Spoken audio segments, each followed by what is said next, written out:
sisi kama jamii ya Gikuyu na sisi kama watu ya mlima ni vizuri tunasema na tunaongea na wabunge tuwaulize. Yeye aliomba msamaha. Kama kuna kitu kizuri mtu anaweza fanya ni kuomba msamaha. Aliomba msamaha kwa bunge na akaomba msamaha kwa rais. Tafadhali msikize hiyo msamaha. Hakuna mtu ambaye hawezi kosea. Hata wewe mbunge kuna mambo huwa unaenda unakosea.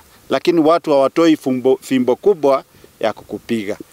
Hata juzi wakati hii serikali tumeita broad based, tukaona kiongozi wa nchi rais akiongea na kiongozi ule tunaita wa upinzani. Tukaona wakiongea na tumeona wamelete party ya hiyo region katika serikali. Kwa hivyo hakuna mtu kwa Kenya hii kwa wakati huu hayuko kwa serikali.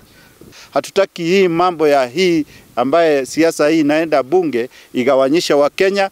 Jamii zimekuwa zikishikiriana, jamii zimekuwa na peaceful coexistence. Hatutaki kuwe na mambo ya kuharibu hiyo uhusiano mwema. Tumesimama hapa, watoto wetu wanaelekea kufanya mtihani.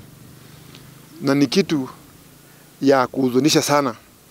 Tukienda kufikiria kwamba hao watoto hawataendelea na mtihani, just in case tufanye maamuzi ambayo italeta machafuko kwa hii nchi ya Kenya.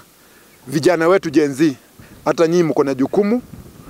Kwanza mtulize mbori kidogo, tuende kwa amani, na tena pia sisi tuamuke usiku, tuambie Mwenyezi Mungu atupe amani katika nchi. Wise men change their mind, but fools never.